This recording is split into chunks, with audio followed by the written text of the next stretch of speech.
നമസ്കാരം. അല്ലബീർ medical group weekend അറേബ്യയുടെ ഏറ്റവും പുതിയ എപ്പിസോഡിലേക്ക് ഏവർക്കും സ്വാഗതം.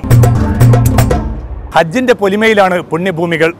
ഗൾഫ് രാജ്യങ്ങളാവട്ടെ ബലിപെരുന്നാളിൻ്റെ നിറവിലും. 4 സഹസ്രാബ്ദങ്ങൾക്ക് മുമ്പ് പ്രവാചകൻ ഇബ്രാഹിമിൻ്റെയും പത്നി ഹാജറയുടെയും മകൻ ഇസ്മായിലിൻ്റെയും ത്യാഗസ്മരണകളാണ് ഈ ദിനരാത്രങ്ങളിൽ ഇരമ്പിയെത്തുന്നത്. തിരസ്കാരം മാത്രമല്ല, സമർപ്പണം കൂടിയാണ് ബലിപെരുന്നാളും ഹജ്ജും നമ്മിൽ നിന്ന് ആവശ്യപ്പെടുന്നത്.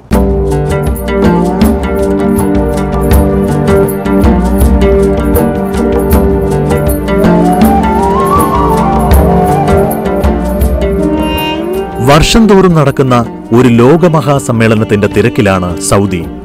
പ്രപഞ്ചനാഥന്റെ അതിഥികളായി മറുദേശങ്ങളിൽ നിന്ന് ഹജ്ജിനായി എത്തുന്ന ലക്ഷക്കണക്കിന് വിശ്വാസികൾക്ക് ആതിഥേയത്വം അരുളുക എന്ന അതുല്യമായ ദൗത്യമുണ്ട് ഈ പുണ്യഭൂമിക്ക്. 4 സഹസ്രാബ്ദങ്ങൾക്കപ്പുറം ഏകദൈവ സന്ദേശത്തിനായി ഇറങ്ങിത്തിരിച്ച ഇബ്രാഹിമിന്റെയും മകൻ ഇസ്മയിലിന്റെയും ത്യാഗസ്മരണകളുടെ മുദ്രകളാണ് ഹജ്ജ് ചടങ്ങുകളുടെ അന്തർധാര. നൂറ്റാണ്ടുകൾ പിന്നിട്ട പതിവാണെങ്കിലും ഓരോ ഹജ്ജിന്റെയും വിജയം ഈ നാടിന് നൽകുന്ന നിർവൃതി ഉപമകൾക്കതീതമാണ്. ഭൂമുഖത്തെ ഏതൊരു ദേശത്തിൽ നിന്നും സൗദി എന്ന നാടിനെ വേറിട്ടതാക്കുന്നത് ഹജ്ജും ത്യാഗോജ്വലമായ അതിന്റെ ചരിത്രമുറങ്ങുന്ന നാൾവഴികളുമാണ്. സ്രഷ്ടാവായ ഏകദൈവത്തെ ആരാധിക്കാൻ ഭൂമിയിൽ പണിതീർത്ത ആദ്യ ദേവാലയം. അവിടേക്ക് തീർത്ഥാടനത്തിന് പുറപ്പെടാൻ പ്രവാചകൻ ഇബ്രാഹിം നടത്തിയ ആഹ്വാനത്തിന് സഹസ്രാബ്ദങ്ങൾക്കിപ്പുറവും കൃത്യമായി മറുപടി നൽകുന്നു വിശ്വാസികൾ.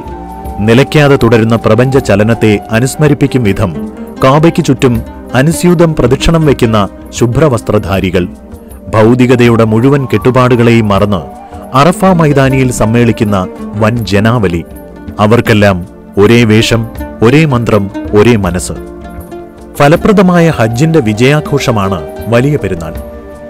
അന്ന് നാഥന്റെ ഉൾവിളി കേട്ട് മകനെ ബലി നൽകാൻ പുറപ്പെട്ട ഇബ്രാഹിം നബിയുടെ ദൈവകൽപ്പന പാലിക്കാൻ കഴുത്തു നീട്ടി കിടന്നുകൊടുത്ത മകൻ ഇസ്മയിലും വിശ്വാസിയുടെ ഹൃദയങ്ങളെ കീഴടക്കുന്നു. നിരുപാധികമായ സമർപ്പണത്തിന്റെ ജ്വലിക്കുന്ന ചരിത്രമാണത്.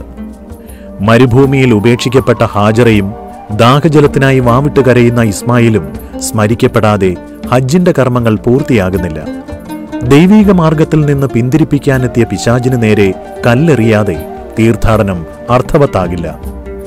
ജീവിതായോധനത്തിനായി ത്യാഗത്തിന്റെ വഴി തെരഞ്ഞെടുത്ത പ്രവാസികൾക്കും പാഠങ്ങൾ നൽകുന്നുണ്ട് ഹജ്ജും അതിന്റെ ചരിത്രവും. നന്മയുടെ സരണിയിൽ കാലുറപ്പിച്ചു നിന്ന് തിന്മകളെ എറിഞ്ഞുടയ്ക്കാൻ ആത്മവിശ്വാസം പകരട്ടെ ഈ ദിനം.